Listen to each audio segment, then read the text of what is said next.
Hola a todas y todos. Vamos a empezar el curso número 2 del módulo 4, que tiene como nombre Enfoques contemporáneos de prevención, mitigación y eliminación de la violencia medioambiental. En el curso anterior hemos visto el rol central de las escuelas en la educación ambiental para coordinar y promover proyectos de pequeña escala a nivel de comunidades, barrios y municipalidades. Nos acordaremos para ese curso que los niños son un punto de conexión entre las escuelas y diferentes mundos. Es importante valorar sus puntos de vista. Hemos visto también que todas y todos somos parte de un sistema económico que tiene un impacto importante y negativo sobre la naturaleza. Se aprovecha de los recursos naturales, pero no provee suficiente cuidado a la naturaleza para que se regenere. Simplemente porque cuidar cuesta dinero, tiempo y relaciones afectivas. Que sea porque estamos consumiendo o porque estamos botando, los efectos sobre el medio ambiente existen. Pueden ser visibles, como por ejemplo plásticos en el río Vilcanota, pero también pueden ser invisibles y a veces indirectos, como la contaminación de metales pesados, o afectar a una población que ya está discriminada. Los efectos de la violencia medioambiental no se repercuten de la misma manera en todos y todas. Hemos visto la importancia de considerar las diferentes formas de discriminaciones para entender los diferentes impactos según la población. En el curso de hoy vamos a abordar cómo se podría restablecer y reforzar los vínculos con la naturaleza, o sea, la conectividad o la conexión que sienten los humanos hacia la tierra. Vamos a abordar otras maneras de considerar las entidades que no son humanas y cómo esas perspectivas podrían participar a cuidar y proteger el medio ambiente. Estamos en una época donde la Tierra está sufriendo del maltrato de las últimas décadas y últimos siglos también. La Tierra está en un estado muy preocupante. Pero existen iniciativas que permiten repensar y revalorar las relaciones al medio ambiente. Tal vez han escuchado de los ríos que se han vuelto personalidades jurídicas, lo que significa que los ríos tienen derechos y que deben ser respetados por sí mismos. El primer río a obtener ese estatus fue el río Vilcabamba, en Ecuador, en 2011. Entonces, 3 años después de la nueva Constitución de Ecuador, que incluye el buen vivir y otorga derechos a las entidades naturales. Ese estatus por el río Vilcabamba ha sido obtenido para detener proyectos de obras en la carretera que desviaba el río Vilcabamba. Las constituciones bolivianas y ecuatorianas reconocen los derechos de la naturaleza, con ligeras diferencias. Por ejemplo, la Constitución ecuatoriana otorga derechos a la Pachamama, mientras las normas bolivianas se refieren a la madre tierra y la definen como el sistema viviente conformado por la comunidad indivisible de todos los sistemas de vida y los seres vivos interrelacionados, interdependientes y complementarios que comparten un destino común. Además, en 2010 Bolivia reconoce la Ley de Derechos de la Madre Tierra, según los siguientes principios: de armonía, bien colectivo, garantía de regeneración de la Madre Tierra, respeto y defensa de los derechos de la Madre Tierra, no mercantilización, interculturalidad. En ese cuadro, la Madre Tierra tendrá esos derechos a la vida, a la diversidad de la vida, al agua, al aire limpio, al equilibrio, a la restauración, a vivir libre de contaminación. Otorgar el derecho a los ríos cambia la percepción de la naturaleza. Se vuelven una personalidad jurídica y les permite entrar en juicio y pedir que sus derechos fundamentales sean reconocidos. Esos derechos le pueden garantizar su regeneración, un uso sostenible, pero también una relación con empatía. pero todavía sigue en construcción. Esa nueva apertura de considerar a entidades naturales como personalidades jurídicas cambia nuestra percepción de ver la naturaleza.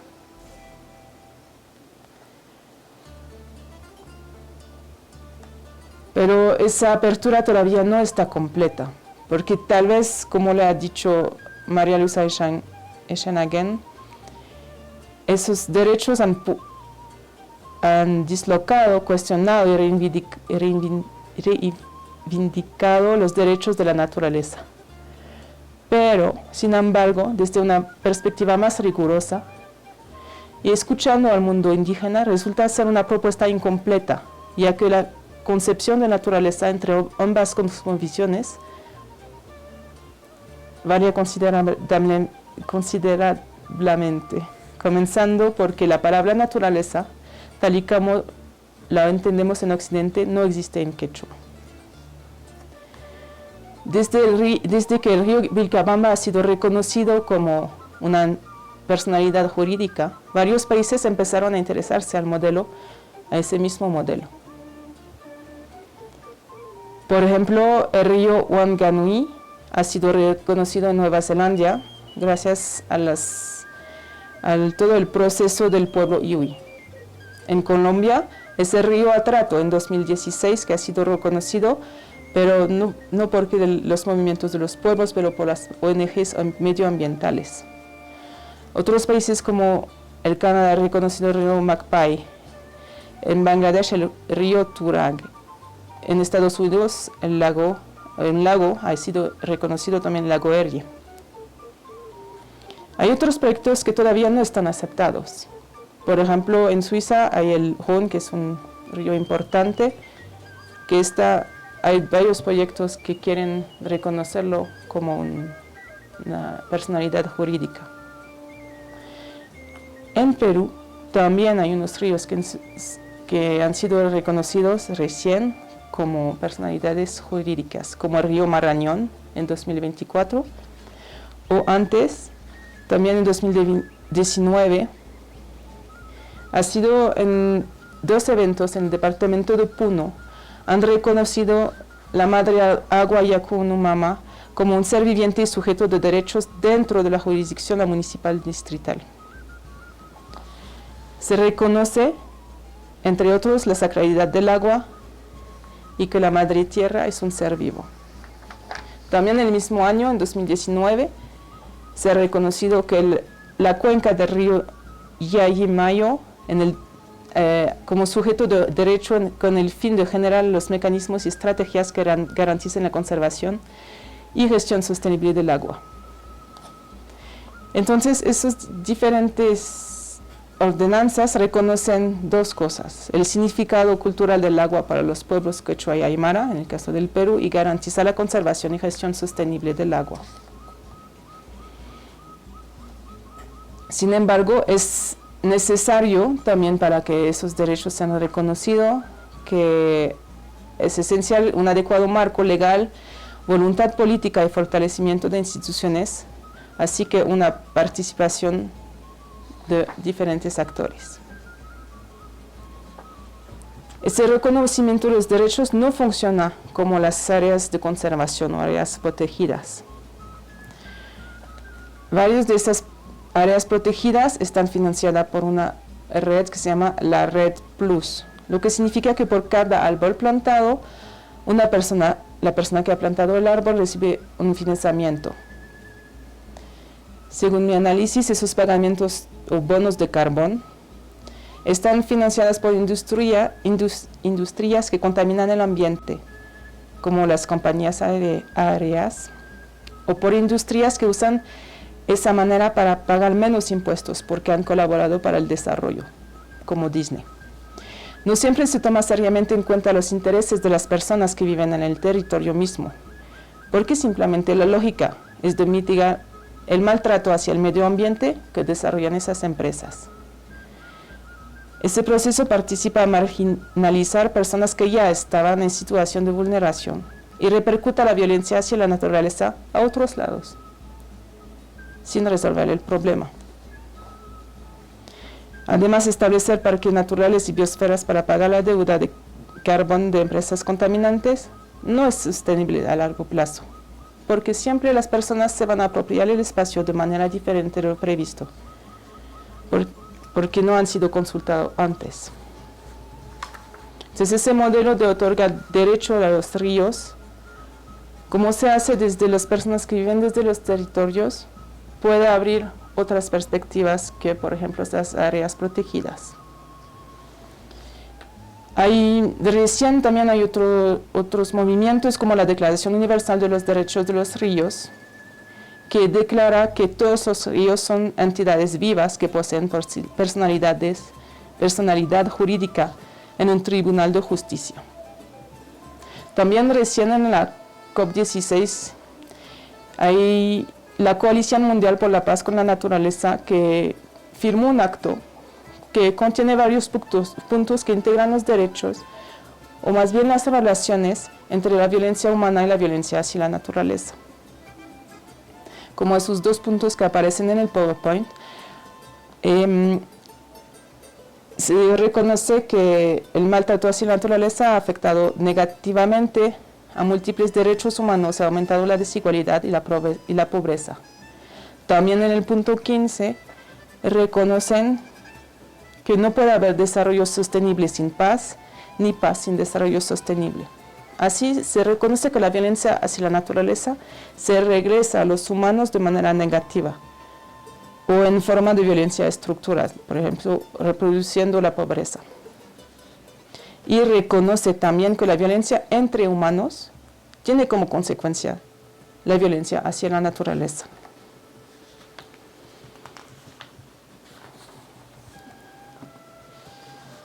Todos esos cambios se han hecho con mucha paciencia y con mucha escucha activa. Y creo que es en esa dirección que pueden guiar sus alumnos y sus alumnas para enseñarlos y enseñarlas a escuchar de manera activa los mundos en que existen. Pueden acompañar a sus alumnos en este cambio que trae formas de esperanza, para que la Tierra siga con vida, para que la convivencia entre los humanos y los otros seres y entidades se puedan seguir con armonía. Les invito a empujar a sus alumnos a explorar sus mundos. Por ejemplo, se podría hacer en el cuadro del plan EDUCA, que se están lanzando. Por ejemplo, el objetivo 4 del área ecosistemas dice que hay que enfocarse en la recuperación de conocimientos y prácticas ancestrales en el uso sostenible de los bienes y servicios de los ecosistemas para adaptarse ante los efectos del cambio climático. También el objetivo 6 del área agricultura, conservar nuestra agrodiversidad andina y amazónica. Esos objetivos tal vez no parecen estar directamente vinculados con la educación, pero los alumnos y alumnas podrían participar a la recuperación de conocimientos y prácticas ancestrales, por ejemplo, que tienen sus abuelos, abuelas, tíos, tías y otros miembros de las comunidades, con cuáles están vinculados. También se podría enseñar el cuidado y uso de plantas locales nativas para apoyar la conservación de la biodiversidad. Además del trabajo con las comunidades de los mundos de los alumnos, también se puede desarrollar actividades solamente en el cuadro de las escuelas o en salidas para reforzar la empatía al medio ambiente.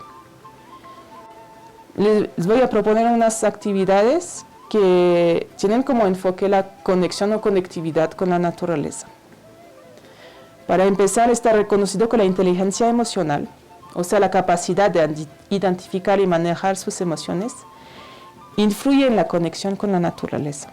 O sea, una persona que tiene capacidad para identificar sus emociones tiene más probabilidad de sentir empatía y conexión a los animales, plantas y tierra.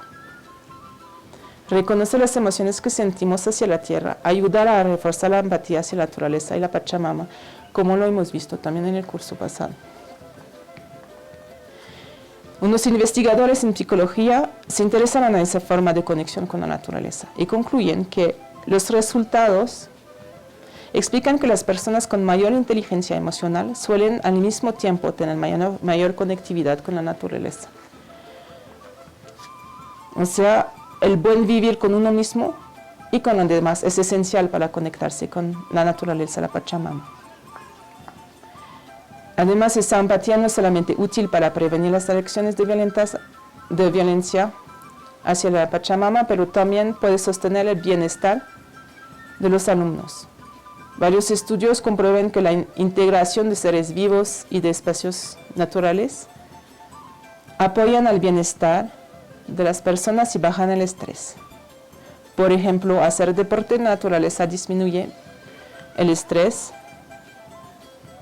disminuye más el estrés que hacer deporte en la ciudad. También tener imágenes de naturaleza, como un paisaje, unas flores, unos animales, pueden apoyar para bajar el nivel de estrés. Así, pequeños gestos como de solamente poner una imagen en su salón o de añadir plantas vivas en su salón puede ayudar a bajar el estrés y hacer que sus alumnos se sientan mejor y aprenden mejor también.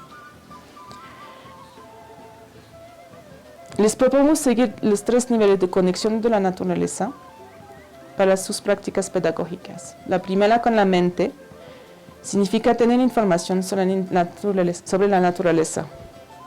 Por ejemplo, cuando aprenden con libros, con documentales en el salón. El segundo nivel sería con la mente, pero también con el cuerpo.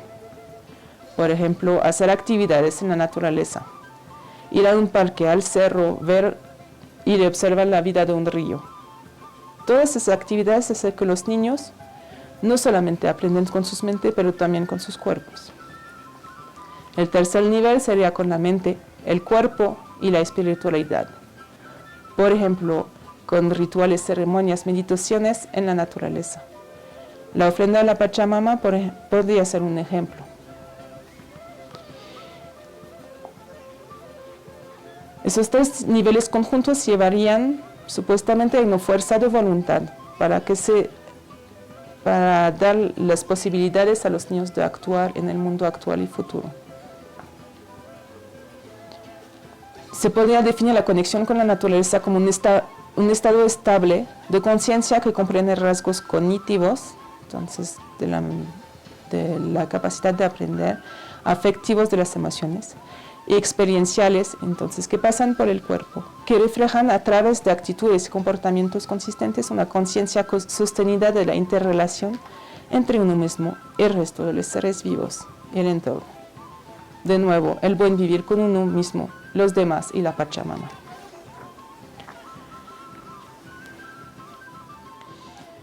Les propongo unas actividades pedagógicas con los sentidos para conectar los cuerpos con el medio ambiente. Por ejemplo, para trabajar con la vista, hoy día la mayoría de los estudiantes de secundaria tienen celulares.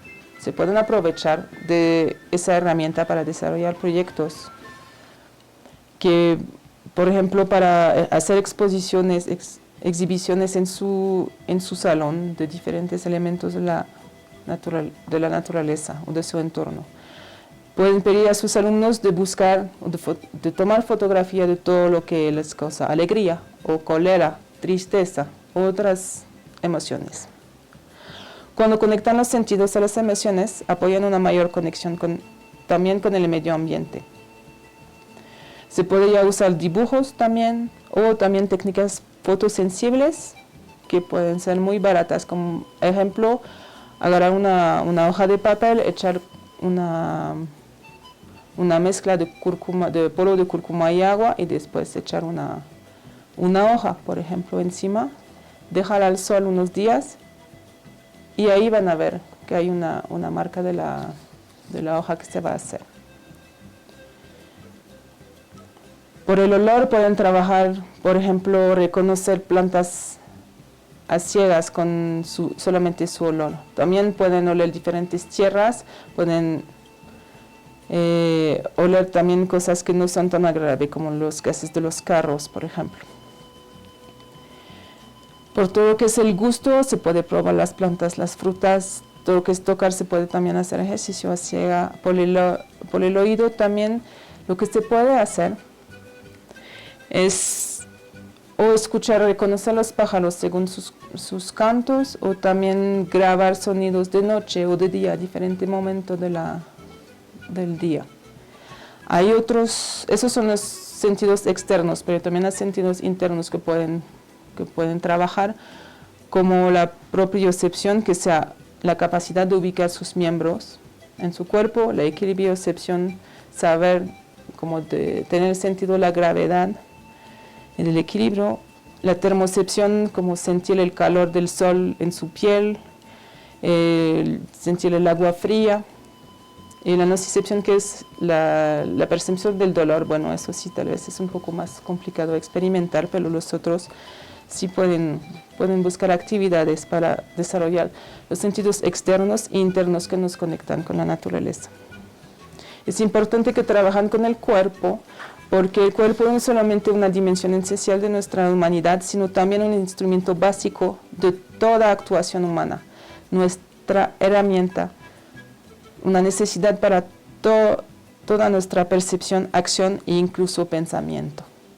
Entonces, si quieren que sus alumnos aprendan mejor a trabajar su cuerpo para que se conecten mejor con su mente y con la naturaleza.